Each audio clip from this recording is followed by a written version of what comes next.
Hey everybody, I'm Dalek44 and I'm bringing you another commentary, this time on the second episode, Poorly Unikitty, which was dedicated to two actors from Father Ted. And for those of you who don't know, Dermot Morgan and Frank Kelly were two actors, Irish actors, who were in the old Channel 4 Irish comedy Father Ted.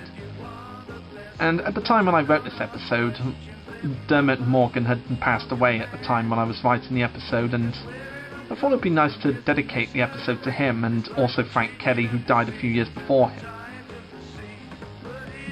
Well, actually it was Dermot who died years ago and Frank Kelly that died when I was writing the episode. And because they were both in Father Ted, I decided to dedicate this particular episode to both those actors, because I used to love watching Father Ted. No, actually, I still do love watching Father Ted. And it was also around the time where I'd only just gotten the sick and poorly Unikitty unifigure, like the Queasy Kitty, and I thought I wanted to write a video where I can use the Queasy Kitty, and this video was it. And there's also a bit of interesting trivia about this episode. It was originally going to be... sorry, I can't be straight today. Alright. Interesting fact about this episode, it was originally put in production last year and I wanted to release it last year, but due to reasons it got held back. I won't bore you with the details of the reasons, but it just got held back and I couldn't release it last year. Though on the upside, it did give me the chance to work on some other projects that I had in mind. So I was able to take a break from this project and work on some other projects. And this is another one of the videos I've worked on that I'm quite pleased with the end results. Yeah, I'm quite pleased with the end results of this episode. It's one of those episodes where I've had a lot of fun working on. Yeah, this is a video that I really had a lot of fun working on, and I definitely put my stop motion skills to the test with this one. Like with all the character movements and whatnot. And this bit that's coming up right here, the Johnny Thunder bit, this was based off of Father Ted's joke where Ted would ring up another priest called Father Larry Duff, and whenever Larry Duff tries to find his mobile phone, he always gets in a situation where he gets severely injured and then just comes out okay in the end. Like, comes out okay with no cast or anything in the next episode. And I just randomly decided, like, just because I have this, because I had this really old toy train from years ago, like a American train that wasn't Thomas related, I just had this random idea to have Doc Brown from Back to the Future, like Lego Doc Brown from Lego Dimensions, just like pop up out of nowhere and crash into Johnny Thunder, wrecking his car. And before you start throwing your empty wine bottles at the computer screen, I didn't injure Johnny Thunder out of hatred. I honestly love his minifigures series. I love the Lego Adventurers series, and as I mentioned before, it's a Lego franchise that I think should be considered for the Lego movie franchise, like a big screen movie about Johnny Thunder's adventures.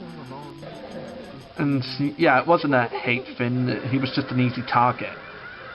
And it's mainly because he has this adventurous life in his franchise, Lego Adventurers. He has this really adventurous life, and I thought, like, what if he gets into a tricky situation in a non-adventurous life?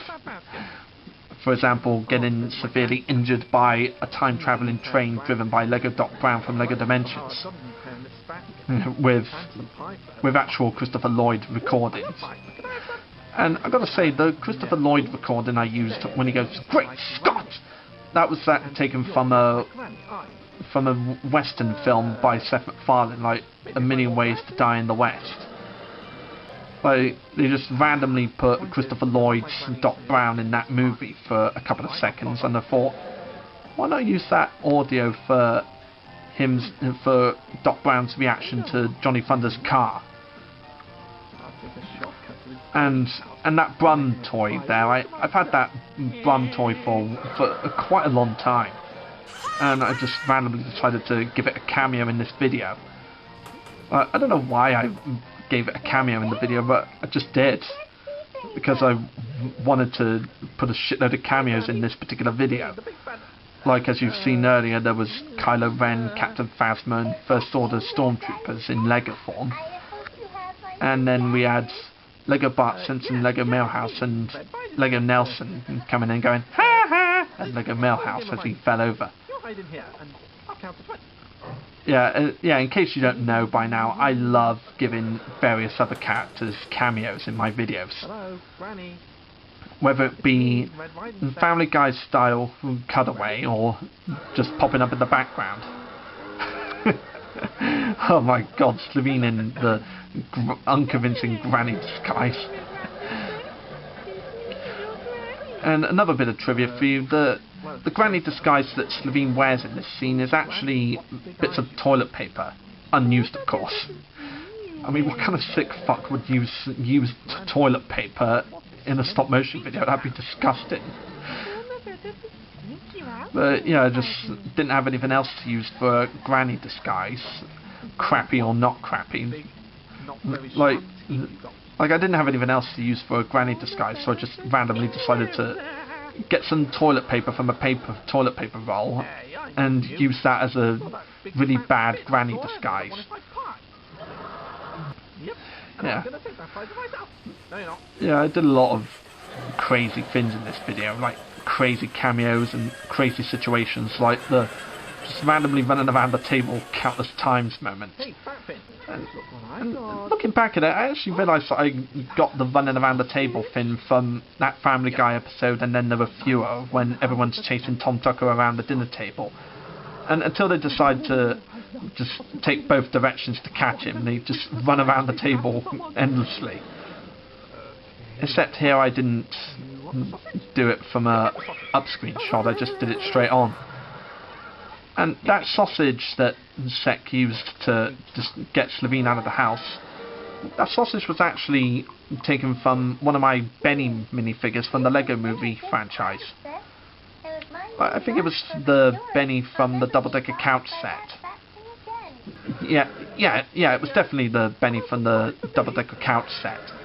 Because they, for some reason, had Benny come with a sausage, so I just decided to use the sausage as a way to get the big bad Slovene out of Granny's house. Am I the only one who finds it odd that me and a bunch of others were the characters in that story? And of course, in a bit, we get a cameo from Peter Capaldi as the 12th Doctor and his TARDIS. And this was originally going to be the first Lego Doctor Who appearance in my videos. Like, this was originally, back when I put this episode into production, this was originally going to be the first time Lego Doctor Who was going to appear in Second Co. But obviously, because this one got delayed, I had to hold it back, and the first Doctor Who appearance in Second Co was actually in this year's Comic Relief video, where Unikitty meets up with the Doctor and a Cyberman appears in the TARDIS. So if it weren't for this one getting held back, then this would have been the first Lego Doctor Who appearance in Second Co. But then because this one got held back, then that title was given to the Comic Relief, no, not Comic Relief, Children in Need video. Yeah, it was given to the Children in Need video. And the TARDIS materialising and dematerialising sound effects were actually taken from a TARDIS action figure sound effects and TARDIS figure that I got. Yeah, because it's got this function where if you put it down, then it has this little pad on it. When it's turned on, if you put it down, then the pad will make it do the landing sound effect, and if you pick it up, then it'll do the taking off sound effect. Just a coincidence. And I just thought, why not use the sound effects from my TARDIS toy for the TARDIS in this video. And I think it came out really well myself, personally. Yeah, it did come out pretty well. And for those of you who may be wondering, I'm definitely going to consider using Doctor Who in future Second Co videos, and probably even TTT episodes or shorts. But it's just really a way of writing the Doctor around certain stories, like either having him in the background as a cameo or having him talking to somebody else. It's just all about writing him around certain situations. And this episode also sees the return of the sleazy businessman Lionel Mutz, voiced by Husky Fan 41. Sorry, gotta clear my throat. And when Rob sent me his lines for Lionel Mutz, I honestly wasn't expecting him to give him an American accent. But because in his original appearances, Lionel Mutz had a British accent. But I really do think that this American accent that Rob gave him really does fit the character. I think it's a really nice change, and I really do appreciate you, Rob, for giving him this new accent compared to a lot of the other characters you voiced. It's just great that Rob would come up with his own material for new stuff, and Husky Fan always comes up with new material, like additional material for my videos, so I like to call him the Alexei Sale of YouTube. Because for those of you who don't know, Alexei Sale is a comedian who used to be in the Young Ones in the 80s. And every time he was on screen, he'd always break out of character and address the audience. He'd always added his own material. And that's why I consider Rob to be the Alexei Sale of YouTube, because every video he's in with me, he's always putting in some extra material. He's always adding his own thing to the script. And I really like it when he does that. It just adds more to the comedy of the episodes that he's in. And I really do appreciate you doing that for me, Rob, and look forward to working with you again soon. I really need to get myself a drink later on. And the Giant's Castle was just a piece of the 11th Doctor TARDIS set that I got. I was just thinking of things to use for the Giant's Castle, and I just randomly decided to use the console bit of the 11th Doctor's TARDIS playset. I don't know what I was thinking at the time, but I just thought it'd be a crazy, stylized Giant's Castle kind of thing. And this moment with Unikitty and Second, the dining room, it's actually my own dining room in my own house. Oh, you bet your little tail. Like, because normally I'd do these stop motion things in my own bedroom. Like, I'd normally do it in my own bedroom, which is my ultimate set for every other character. But for this, I decided I needed to use a dining room for the interior of the Giant's Castle, so I decided to use my own dining room. And this was done when everyone else in the house was out and I had the house to myself, so it made it easier to complete this. And the Sonia Hedgehog in a bird cage bit behind Giant Dot Warner, that bit just came to me randomly at the last minute. I just thought, why not have something else in the background there? And I just randomly decided Sonia Hedgehog in a cage. And I don't really know why I did that. Looking back at it, I just thought it'd be a laugh. And Boris Fangirl does a great job as Unikitty, Jessica, and of course Dot Warner. She does a great job as all of those characters, and a character that you're going to see later on in this video. And for the flying car thing, I just had this Cadbury's cream egg from childhood and just decided to use it in the video.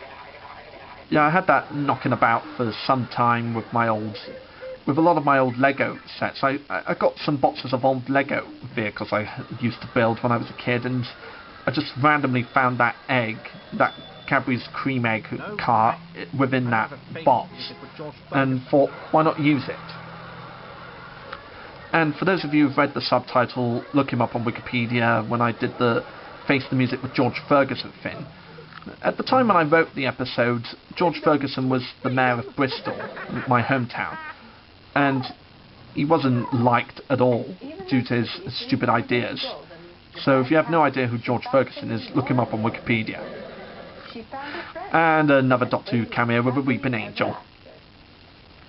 just randomly decided to have a weeping angel attack a policeman behind second Unikitty in the end of the story. Like, that's just my example of giving several other characters in Lego form and any other form of toy I have a cameo in various videos. Because these are characters that I loved and randomly decided to give cameos to. And of course this episode marks the return of Pingy, now voiced by Boris Fangirl. Because when she was first introduced to the show, she used to be voiced by Emily Francis von 9, who has left YouTube. Like, she's left YouTube to focus on her outside life and all that. So I had to try and find a new voice actress for Pingy. So I just thought of, and I had no idea who to choose. So, and then Blake came to me one time on Facebook saying that she could do a pretty good Emily Francis von 9 impression, and her voice is almost identical. I really do appreciate you for voicing this long-awaited character that's been a long-awaiting return, Blake. I really do appreciate it, thanks. And I wrote in the fact that the reason why she didn't speak in the 5th anniversary special of Sekiko, that she'd lost her voice, and the money that Sekiko raised from that crazy race in the 5th anniversary special was the money they won was to pay for the operation, and due to circumstances it took a lot longer than they thought. Yeah, just took longer than they thought. Papa Bear, Mama Bear, and a rather fat-looking baby bear. And some elements of the Three Bears story, Goldilocks and the Three Bears story, were actually taken from some Looney Tunes cartoons that featured the Three Bears and did Three Bears related stories.